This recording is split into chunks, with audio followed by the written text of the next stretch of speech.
हरे Krishna.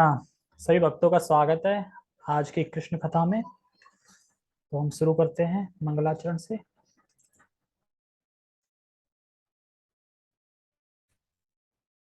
Okay. ओम अज्ञानतिमिरान्धस्य ज्ञानञ्जनाशलाकया चक्षुरुन्मीलितं येन तस्मै श्रीगुरुवे नमः। श्रीचैतन्यमनोभीष्टं स्थापितं येन भूतले स्वयं रूपः कदा मह्यं ददाति स्वपदान्तिकम्। वन्देऽहं श्रीगुरो श्रीयुतापदकमलं श्रीगुरून् वैष्णवांश्च श्रीरूपं साग्रजातं सहगण रघुनाथान्वितं तं सजीवम् साधुवेतं सावधूतं परिजन सहितं कृष्ण चैतन्य देवम श्री राधा कृष्ण पादान सहगण ललिता श्री विशाखांत विशांचा। हे कृष्ण करुणा सिंधु दीन बंधो जगतपते गोपेश गोपिका कांत राधा कांत नमस्तते। तप्त कांचना गौरांगी राधे वृंदावनेश्वरी वृषभानुसुते देवी प्रणमामि हरिते। वाञ्छाकल्पतरुभ्यश्च कृपा सिन्धुभ्य एव च पतितानां पावनेभ्यो वैष्णवेभ्यो नमो नमः। जय श्री कृष्णा चैतन्य प्रभु नित्यानंद श्री अद्वैत गदाधर श्रीवासादि गौर भक्तवृंद। हरे कृष्णा कृष्णा कृष्णा हरे हरे हरे राम राम राम हरे हरे। रामाय रामभद्राय रामचंद्राय वेदसे रघुनाथाय नाथाय सीताया पते नमः। नमो विष्णुपादाय कृष्णपृष्ठाय भूतले श्रीमते भक्तिवेदांत स्वामिनीति नामिने। नमस्ते सारस्वते देवे गौरवाणी प्रचारिणे निर्विशेष शून्यवादी पाश्चात्य देशकारिणे। हरे कृष्णा। ओके, तो सभी का स्वागत है। आज क्योंकि परसों जन्माष्टमी है तो मैं सोच रहा हूँ कुछ जन्माष्टमी की चर्चा कुछ डीपली की जाए कि कैसे व्रत रखना है, क्या करना है, व्रत नहीं रखेंगे तो क्या नुकसान होगा और व्रत रखेंगे तो क्या लाभ होगा, और व्रत रखने की विधि क्या है और क्या क्या हमें करना है, क्या अपराध नहीं करने हैं, सेवा करनी है तो सेवा का भाव क्या होना चाहिए, कैसे सेवा करनी चाहिए, तो ये सभी बताएंगे। और फिर जनरली कल हम ये भगवान कृष्ण का जन्म जो 3 चैप्टर है कृष्णा बुक का, ये हम पढ़ेंगे कल, क्योंकि इसी में से है। ज्यादा कुछ आज क्लियर हो जाएगा और कुछ बचा कचा कल पढ़ लेंगे। और नहीं, बाकी वैसे तो जन्माष्टमी के दिन इसको पढ़ना ही पढ़ना चाहिए। 19 चैप्टर हैं कृष्णा बुक के, और 19 चैप्टर में कोई भी चैप्टर पढ़ सकते हैं। जन्माष्टमी के दिन पूरा पढ़ना है अच्छे भाव से, दृढ़ता से। लेकिन कृष्ण का जन्म पढ़ेंगे तो वो सबसे अच्छी अति उत्तम है। ठीक है, तो हम वैसे ही बता देते हैं।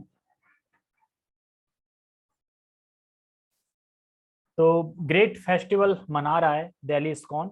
कम से कम 5 लाख भक्तों का अनुमान है जो आएंगे, दर्शन करेंगे, लाभ उठाएंगे। और हम सबकी तो सेवा रहेगी वहाँ पे, तो हम तो सेवा करेंगे। और बाकी फिर देखते हैं टेम्पल क्या डिसीजन करता है। ठीक है, तो हम इसको स्टॉप कर देते हैं, ऐसे ही पढ़ते हैं। ठीक है, तो जन्माष्टमी, जन्माष्टमी तो भगवान कृष्ण की ही जन्माष्टमी बोली जाती है, बाकी किसी की जन्माष्टमी नहीं बोली जाती है।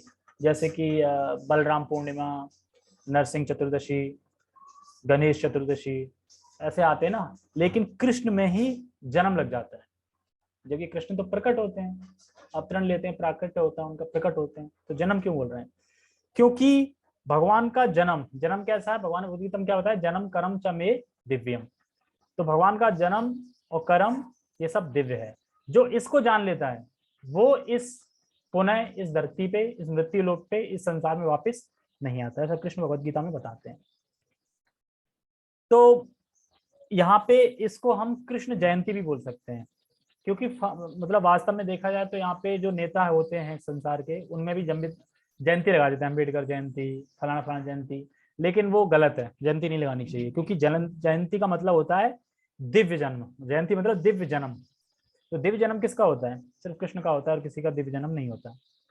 तो इसलिए कृष्ण के लिए लगती, यूज होता है जयंती शब्द, उसके लिए दिव्य जन्म, जयंती केवल कृष्ण का होता है।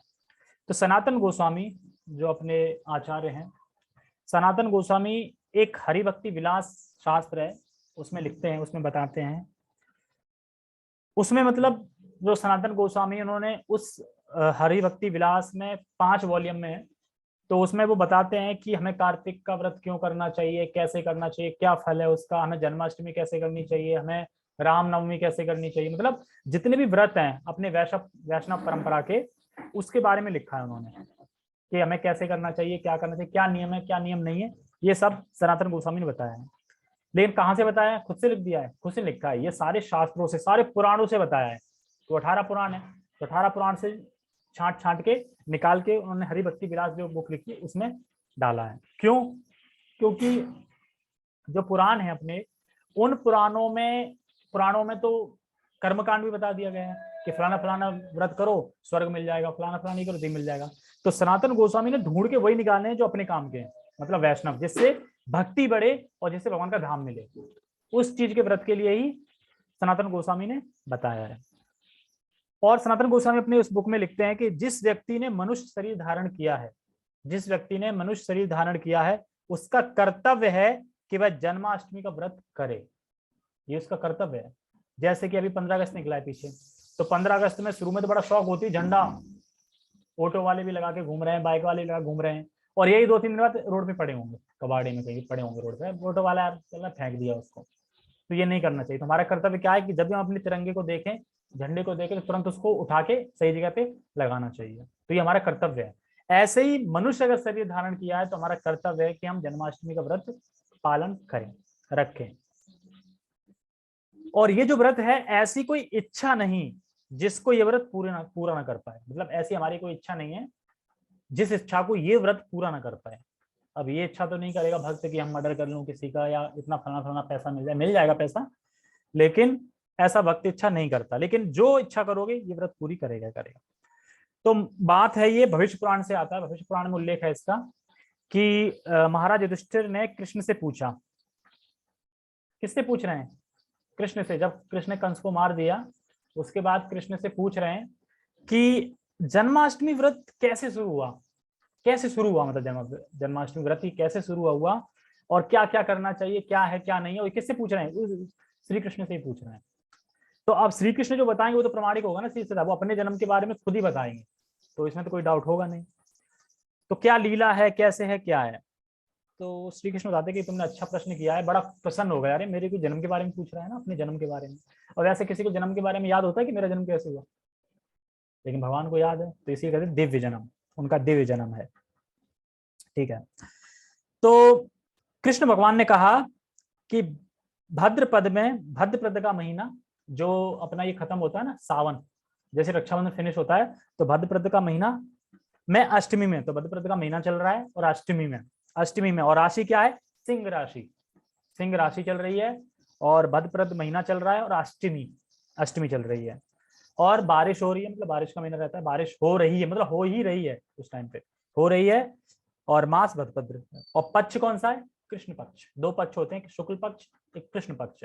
राधा रानी शुक्ल पक्ष में आती हैं और कृष्ण कृष्ण पक्ष में आते हैं। ठीक है, ये हो गया एक, मतलब जो एक वैष्णव की रीति होती है, एक सूर्य के हिसाब से वो राशि वगैरह देखते हैं, एक चंद्रमा के हिसाब से देखते हैं, तो ये सूर्य की बता दी। लेकिन जब हम वैष्णव हैं तो हम फॉलो करते हैं चंद्रमा को, चंद्रमा से हमारी एकादशी लगती है, चंद्रमा से एकादशी खत्म होती है। सूर्य वाले करते हैं थोड़ा आगे पीछे हो जाता है। अगर चंद्रमा की राशि देखी जाए तो फिर राशि है वृषभ, वृषभ राशि चल रही है, और नक्षत्र कौन सा है? रोहिणी, रोहिणी नक्षत्र है, वृषभ राशि है, और रात के 12 बजे हैं। कौन बता रहा है रात को 12 बजे? कृष्ण ही बता रहे हैं कि रात को 12 बजे, रात को 12 बजे। ये दिन जब भी आए साल में तो लोगों को जन्माष्टमी व्रत करना चाहिए। क्या क्या होना चाहिए? वृषभ राशि, नक्षत्र रोहिणी, रात के 12, और बाकी भद्रपद का महीना, अष्टमी, ये सब होनी चाहिए। तो इस दिन को हमें जन्माष्टमी का व्रत करना चाहिए। 3 कारण व्रत करने के, इसमें 3 कारण बताए गए हैं व्रत करने के। 3 कारण कि क्या 3 कारण है कि व्रत करना चाहिए? ठीक है, तो हाथ क्यों ला रहा है? 3 कारण व्रत के। तो 3 कारण ये है कि जो व्रत करेगा तो भगवान उससे बहुत प्रसन्न होते हैं। जो इस व्रत को करेगा अष्टमी को, तो भगवान उससे बहुत प्रसन्न होते हैं, अति प्रसन्न होते हैं। दूसरा, क्योंकि शास्त्र कहते हैं इसलिए व्रत करना चाहिए। इसमें 3 कारण बता रहे हैं व्रत क्यों करना चाहिए।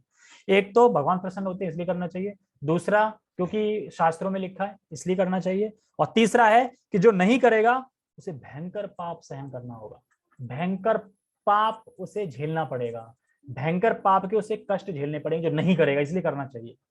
तो बोले क्या पाप झेलना पड़ेगा, ऐसा कौन सा बड़ा पाप मिलेगा? तो पाप की, पहले पाप के बारे में बताता हूँ कि पाप क्या मिलेगा, फिर बताऊंगा पुण्य क्या मिलेगा।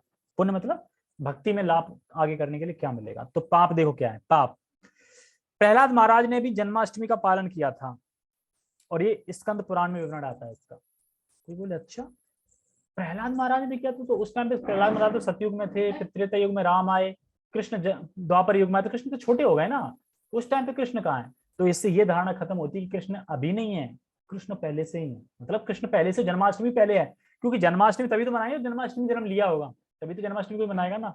तो ऐसा नहीं कि जन्माष्टमी अभी आ रही है द्वापर युग में, या जन्माष्टमी पहले से चल रही है, नित्य है वो। तो जो प्रहलाद महाराज थे वो भी करते थे।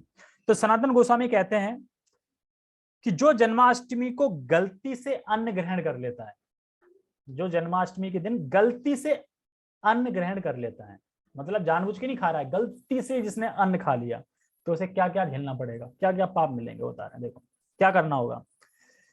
जो मृत शरीर होता है, अगर मृत शरीर के ऊपर अगर अन्न रखा है या कोई खाने की वस्तु रखी तो उठा के खा लेना। अब मान लो कि जब मृत शरीर जाता है तो बतासे उलाते हैं, बतासे करके, अब कोई शमशान घाट पे जाए बतासे तो खा लेगा कोई उठा के? हिम्मत हो जाएगी बतासे उठा के खाने की? नहीं ना, नहीं होगी ना। लेकिन जो अन्न खा लेगा एकादशी उसके जन्माष्टमी के दिन, तो उसे ये पाप मिलेगा कि उसने एक मृत शरीर की से स्पर्श की हुई चीज उठा के खा ली, मतलब बतासे उठा के खा लिए, इतनी हिम्मत आ गई उसमें।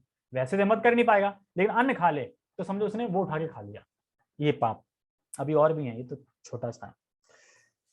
इस दिन अगर अन्न खाया, इस दिन अगर अन्न खाया तो लगभग क्या है, गिद्ध का मांस, गिद्ध का मांस, गधे का मांस, कौवे के बाल, और बाज का मांस, और इंसान, इन सब मांसों का एक ढेर इकट्ठा कर लो और उसको खाना। इतना पाप लगेगा, मतलब ये सब तो खा लिया तुमने, अगर तुमने अन्न खाया ना जन्माष्टमी दिन, समझो ये सब खा लिया तुमने, मतलब ये सब खाने का जो पाप लगेगा ना वो पाप लग गया, क्योंकि ये खा लिया ना तुमने। ठीक है, ये चुप कराइए उनको, और गेट फेर दो, गेट। तो इन सभी का मांस मिला लो, समझो ये खाया है, तो एक तो ये हो गया। ठीक है, तीनों लोकों में इससे भयंकर पाप नहीं है जो कि जन्माष्टमी के दिन अन्न खाने से हो जाता है, मतलब तीनों लोकों में कोई ऐसा पाप नहीं है जो कोई पाप कर पाए अगर जन्माष्टमी में अन्न खा लिया, तो इससे भयंकर पाप कर दिया जिसने। तीनों लोकों में पाप करने के लिए नहीं है, लेकिन जन्माष्टमी के दिन जो अन्न खा लेता है वो इतना बड़ा पाप कर लेता है। अगर कोई व्यक्ति अन्न ग्रहण करता है तो उसे मृत्यु के बाद लगातार दंड भोगना पड़ता है। लगातार मतलब समझता है, ऐसा नहीं है कि एक मिनट भी रेस्ट मिल जाए, जैसे मृत्यु का शरीर छोड़ा, यमराज के दूत आएंगे और दे दनादन लगा देंगे, स्टार्ट कर देंगे, और छोड़ेंगे नहीं, क्योंकि वैसे 11वें महीने में कुछ होता है, पिंडदान होता है, पता नहीं क्या कुछ होता है, तो उसे उस टाइम तक उसे छोड़ दिया जाता है कि चल तू खा ले जो भी, चल ठीक है जो किया है। लेकिन जिसने अन्न खा लिया है उसे छोड़ेंगे नहीं, उसे लगातार कंटिन्यू पीटते रहेंगे, दे दनादन दंड देते रहेंगे, घसीटेंगे, बाल के पकड़ घसीटेंगे, गर्म रेत पे घसीटेंगे, ठीक है, ये सब करेंगे, मतलब एक से एक यातनाएं उसको सहनी पड़ती हैं। कुछ नहीं मिलेगा, पिटाई होगी, बस पिटाई मिलेगी। और कहना वो मूर्ख है जिसने जन्माष्टमी के दिन अन्न ग्रहण किया है। तो कह रहे हैं यहाँ पे वो मूर्ख है जिसने जन्माष्टमी के दिन अन्न ग्रहण कर लिया है। और बता रहे हैं इस व्यक्ति को कभी भी मुक्ति नहीं मिलती नरक से। जिसने जन्माष्टमी के दिन अन्न खा लिया उसे मुक्ति नहीं मिलेगी नरक से। ऐसा ना कि इंसान मरा गया, नरक झेला और नरक के बाद वापस आ गया क्योंकि उसने झेल लिया, लेकिन उसको मुक्ति नहीं मिलेगी, नरक में ही सड़ता रहेगा, मुक्ति मिलेगी नहीं उसको, ये बता रहे हैं, नरक से। और जिसने अन्न ग्रहण किया है तो उसकी 100 पुश्तें पहली और 100 आने वाली अगर स्वर्ग इत्यादि में होंगी भी तो वहां से भी खींच ले जाएंगी, चलो नरक तुम। क्यों? अरे तुमने ऐसा अपने अपने उसमें कुल में तुमने ऐसा जन्म दिया है ना, वो देखो मांस खा रहा है, जन्माष्टमी में उसने व्रत नहीं रखा, चलो तो तुम्हें भी नरक चलना पड़ेगा। नहीं, पीछे 100 पुश्तें, आने वाली 100 पुश्तें, अगर वो जहां भी रही होंगी स्वर्ग वगैरह जहां भी रहेंगी तो वहां से भी खींच के नरक में पटक दी जाएंगी, अगर इसने हमने एक अन्न खा लिया तो, एक जन्माष्टमी के दिन इतना बड़ा पाप लगता है। अब बता रहे हैं जिसने जानबूझ के अन्न ग्रहण किया, ये तो वो था जो गलती से अन्न ग्रहण किया था जिसने, और वो कोई जानबूझ के अन्न खा रहा है तो उसके लिए। आप बता रहे हैं जिसने जानबूझ के अन्न ग्रहण किया, तो इस व्यक्ति को जंगल का सांप बनकर जंगल में कई जन्मों तक भटकना पड़ता है। जंगल का सांप बन जाता है और सांप बन के कई जन्मों तक इसको भटकना पड़ता है। किसको? ये जो जानबूझ के अन्न खा रहा है।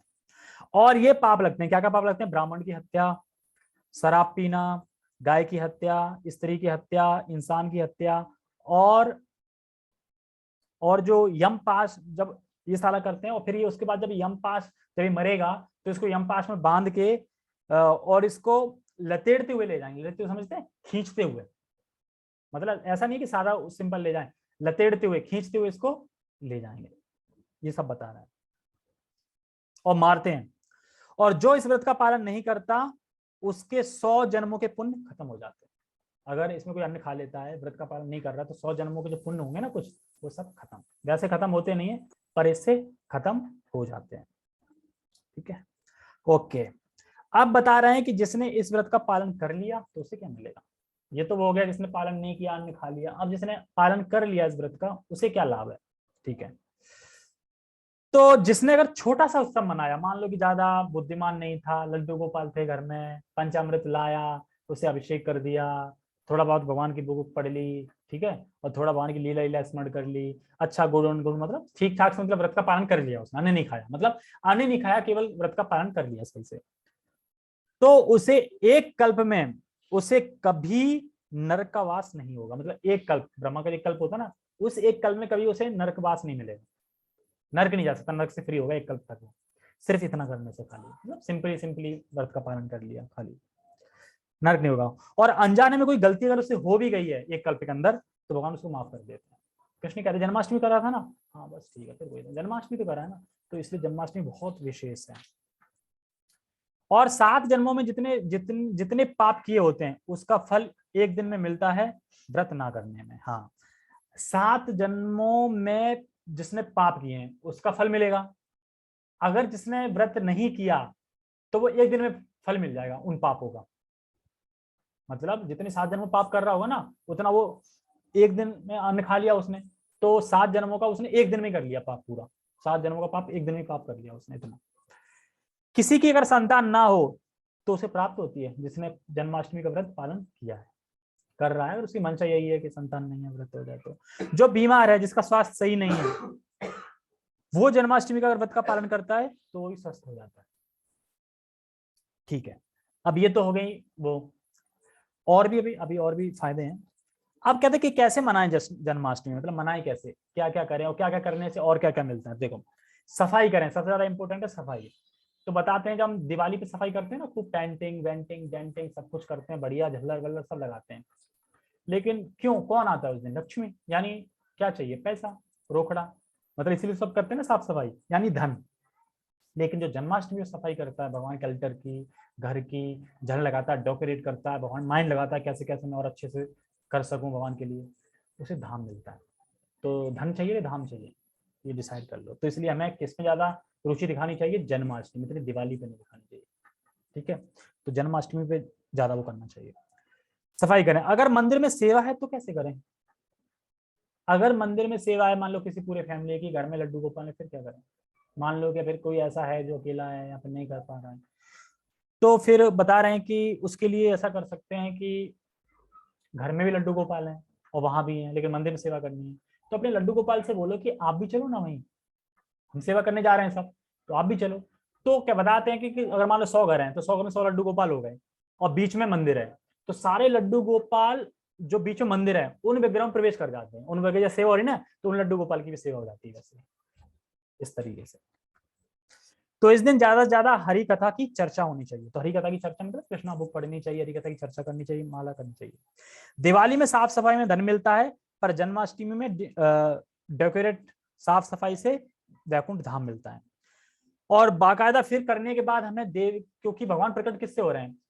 नंद बाबा और यशोदा, यशोदा माता और देवकी और वासुदेव, तो हमें इनका नाम उच्चारण करना चाहिए। भगवान की फैमिली है भैया, माता पिता है, तो उच्चारण करना जोर जोर से, देवकी वासुदेव नंद नंद यशोदा की जय।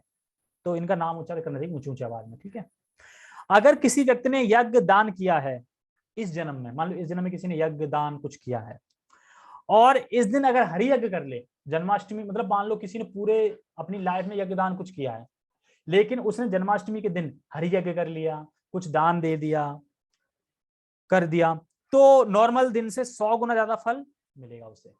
मतलब वो कर रहा है नॉर्मल दिन, लेकिन नॉर्मल दिन से उसे 100 गुना अधिक लाभ मिलेगा। किसका? दान देने, यानी 100 रुपए दान दिया तो 100 गुना कर दो उसका, 1000 रुपए मिलेगा। किसी ने 2000 दान किया तो 20,000 मिलेगा, 20,000 किया तो 20 लाख मिलेगा। इस तरीके से 100 गुना माला करी तो 100 गुना ज्यादा, हर चीज 100 गुना ज्यादा लाभ मिलेगा उसे जन्माष्टमी के दिन। 100 गुना ज्यादा फल मिलता है, जन्माष्टमी मिलता है। तो एक व्रत 100 जन्मों के पाप नष्ट भी कर देता है। तो एक जन्माष्टमी का व्रत हमारे 100 जन्मों का पाप नष्ट कर देता है। ब्रह्म पुराण के अंदर ब्रह्मा जी कहते हैं कि इस कलयुग के लोग जन्माष्टमी की शरण अगर ग्रहण करते हैं तो ये लोग भगवान के प्रिय बन जाते हैं। कलयुगी लोग अगर जन्माष्टमी का व्रत का पालन करते हैं तो भगवान के बड़ा प्रिय बन जाते हैं। कैसे भी हो, लेकिन व्रत किया ना पालन तो प्रिय बन जाते हैं भगवान के। जो व्यक्ति इस व्रत का पालन करता है उसे 100 मिलियन यानी 1 करोड़ अश्वमेध यज्ञ करने का फल मिलता है। कितने अश्वमेध का फल मिलता है? 100, 1 करोड़। मतलब मान लो अगर एक अश्वमेध यज्ञ करना है किसी को तो घोड़ा छोड़ना पड़ेगा, वो पूरे भारत में घूमेगा, पूरे वर्ल्ड में घूमेगा, फिर आएगा, फिर यज्ञ करो, बहुत सारा सामग्री लाओ, मतलब कम से कम नहीं तो 1-2 लाख रुपए खर्च हो जाएंगे यज्ञ करने में। 100 यज्ञ करने में कितने हो जाएंगे? 100 लाख, मतलब 1 करोड़। 1 करोड़, 1 करोड़ खर्चा होगा ना। और यहाँ पे सिर्फ जन्माष्टमी का व्रत का पालन किया तो 1 करोड़ अश्वमेध यज्ञ करने का फल अपने आप ही मिल रहा है। तो सोचो कितनी बड़ी फायदा। दूसरा, अगर कोई इस व्रत का पालन करे और हरे कृष्ण भी जपे साथ में, मतलब व्रत का पालन भी कर रहा है और हरे कृष्ण जप भी कर रहा है, वो दोनों कर रहा है, तो उसे 1 करोड़ तीर्थ भ्रमण करने का फल प्राप्त होता है। जैसे मान लो कि अपन कभी मान लो मायापुर जाते हैं तो मोटा मोटा 15-20 हजार रुपए खर्च हो जाते हैं, कुछ लेके नहीं आते तो 15-20 हजार खर्च हो जाते हैं एक के। और मान लो फिर अगले साल कहीं चले गए, रामेश्वरम चले गए या चित्रकूट चले गए, मान लो अगर सारे दाम चलो एक साल मान लेंगे तो मतलब 1 लाख रुपए का खर्चा समझ लो बजट एक व्यक्ति का। 2 गए तो फिर 2 लाख। और अगर ऐसे अगर तुम पूरी जिंदगी में कम से कम 100 साल में अगर 20 बार भी गए तीर्थ स्थानों पे तो कितने हो गए? कम से कम नहीं तो लगभग 70-80 लाख रुपए खर्च हो जाएगा। और यहाँ पे खाली व्रत का पालन करने से 1 करोड़ तीर्थ जो भ्रमण करने का प्राप्त फल अपने आप प्राप्त होगा। तो कितने पैसा बचत होगा? तो फिर करेगा ना इंसान ये। एक गाय कम से कम 50,000 की आती है, मोटा मोटा रख लो। अगर किसी को गाय दान करनी है भगवान को तो मान लो कोई 100 गाय दान करना चाह रहा है तो कैसे करेगा? ऐसा नहीं है ना। 50,000 की एक गाय आ रही है तो 100 गाय कितनी हो गई? कितने की होगी? 5 लाख की? नहीं 5 लाख नहीं, 50 लाख की, जो भी है, इतना मैथ नहीं आता, जोड़ लेना। तो एक गाय दान दे दो तो 50,000, अगर 100 दे दी तो 70,000, 70 लाख, ऐसे करके। और अगर इस व्रत का पालन करें और ग्रंथ दृढ़ता से ग्रंथ पढ़ें, भागवतम पढ़ें तो 100 गाय यानी 1000 गाय का फल प्राप्त होगा। मतलब ये मान लो कि तुमने 1000 गाय दान दे दी। वैसे तो कभी दे नहीं पाएंगे, पैसे हैं नहीं इतने, लेकिन इस व्रत का अगर दृढ़ता से पालन किया, भागवतम पढ़ा, भगवान के कृष्णा बुक पढ़ी, हरि नाम जप किया, दृढ़ता से किया, अन्न नहीं खाया, तो जितना 100 गाय दान देने का जो फल है ना वो फल प्राप्त हो जाएगा तुम्हें। और ये हमें लग रहा है कि ऐसा सब लिखा है, लिखा नहीं होता है। तो कब होगा? जब जाएंगे तब पता चलेगा। अब मान लो कि भगवान का श्रृंगार, तो अगर कोई भगवान का श्रृंगार दान करना चाह रहा है तो मतलब ऑफरिंग करना है भगवान का श्रृंगार। अब भगवान का श्रृंगार तो बहुत महंगा आता है, एक ड्रेस 1 लाख की पड़ती है, पूरे तीन पूरे 1 लाख की एक ड्रेस। अब भाई अगर तुम्हें मान लो 100 से ऐड करने हैं दान तो कैसे करेंगे? तो नहीं कर सकते ना, इसीलिए हर कोई तो नहीं कर सकता ना, पैसे वाले कर सकते हैं, लेकिन आम तो इसीलिए तो व्रत का ये फल है कि जो व्रत कर लेगा उसको ये फल पूरा पूरा मिल जाएगा जो पैसे वाला कर रहा है।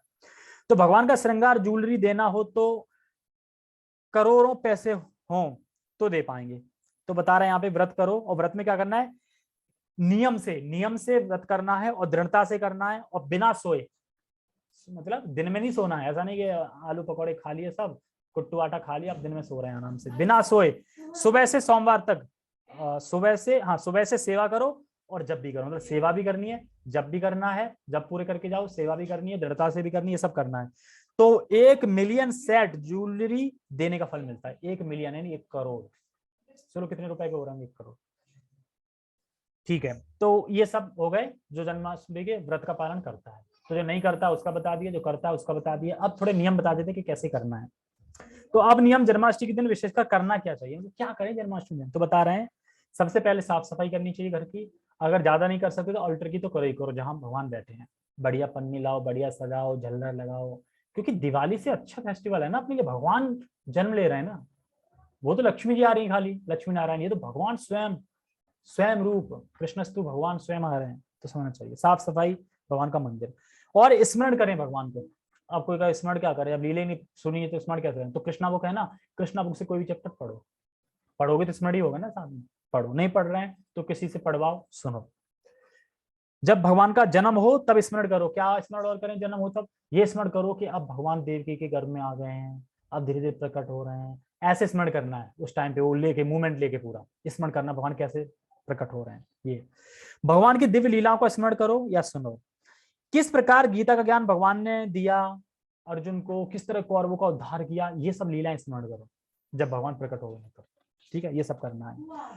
और घर में वस्त्र, फूल, मुकुट, फल, गहने और भगवान की फैमिली के नाम उच्चारण करो। तो मतलब जब ये सारा कुछ अभिषेक वगैरह करेंगे तो सारा चीज होनी चाहिए, क्या होनी चाहिए, भगवान के वस्त्र होने चाहिए वहां पे, फूल होने चाहिए, मुकुट होने चाहिए, फल होने चाहिए, भगवान के गहने होने चाहिए, और भगवान की फैमिली के नाम भी उच्चारण करने हैं। फैमिली के नाम मतलब यशोदा, देवकी, वासुदेव, इन सब का नाम भी उच्चारण करना है। तो अब कैसे नियम, मतलब करना क्या है, मतलब एकदम एग्जैक्ट क्या करना है। जैसे मान लो बज गए 10, 10:30 बज गए, तो अब हम अभिषेक के लिए तैयार कर रहे हैं भगवान को। तो अभी तो भगवान जन्म लेंगे, तो कुछ लोग तो ऐसा करते हैं कि एक मतलब इस तरीके से डेकोरेट करते हैं कि भगवान की नाल बांध देते हैं उससे, देवकी से नाल, मतलब यशोदा से, फिर नाल काटेंगे, चांदी के कैंची से नाल काटेंगे, तो जात कर्म हो गया ना, काटेंगे तो फिर जन्म लिया ना, फिर उसके बाद नहलाएंगे धुलाएंगे, सब करेंगे, तो एक तरीके से जन्म होता है वैसे करके, लेकिन इतना तो हमको नहीं कर सकते। तो बताते हैं कि खीरे में या फिर किसी और में भगवान को रख लो वहां पे, फिर वहां से जन्म के तौर पे ऐसे निकालो, मतलब उनको, मतलब निकालो भगवान को। जैसे ही भगवान को निकाला तो सबसे पहले भगवान को गंगा जल से नहलाना है, यानी सबसे पहले फर्स्ट भगवान को गंगा जल से नहलाना है। ओके, फिर क्या करना है, फिर पंचामृत लेना है। तो पंचामृत में क्या होना चाहिए, दूध, दही, शहद, घी, गंगा जल और गौमूत्र। और गौमूत्र 1 बूंद डालनी है, ज्यादा नहीं डालनी है, टेस्ट खराब हो जाता है उसका, मतलब 1 बूंद डालनी है बस। ये सब कर लो, और फ्रूट भी रख सकते हैं, फ्रूट का जूस मतलब बना के घर पे उससे। तो इन सबसे बारी बारी से अभिषेक करना है, मतलब पहले दूध से करो, दही से करो, शहद से करो, फिर गंगा जल से, ऐसे करके। फिर उसके बाद ये सब करने के बाद फिर ऐसे तो वो चिपचिपे हो जाएंगे ना, मक्खी लगेंगी, चीटे बीटे आ जाएंगे सब, तो उसके बाद वापिस फिर गंगा जल से उनको नहलाएं, सही से गंगा जल को नहलाएं। और उसके बाद से भगवान का नाम लेना चाहिए। क्या नाम लेना चाहिए, तो एक मंत्र है, हमारे संग पढ़ो। श्री नाम करण ततः लीलानुकरण ततः अथ आचार्य संभाच करिए जागरण मूढ़। तो नामकरण करना चाहिए भगवान का।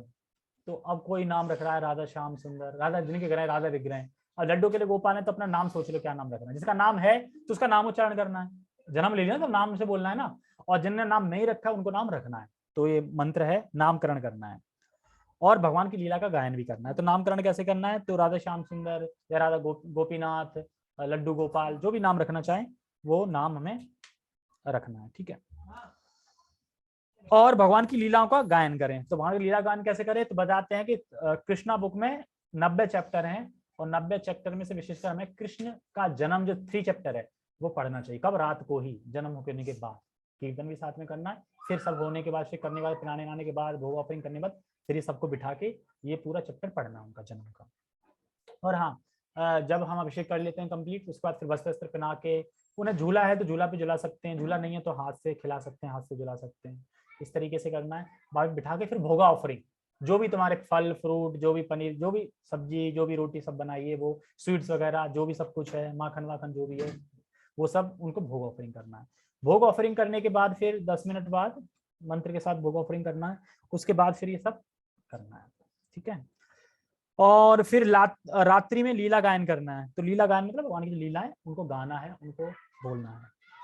तो 90 चैप्टर है, इसमें से जन्म वाला चैप्टर पढ़ना है। और जिसको सेवा में जाना है, तो बताते हैं सेवा में जिसको जाना है तो 25 माला करनी होती है एकादशी में, तो या इसमें भी 25 माला करनी है।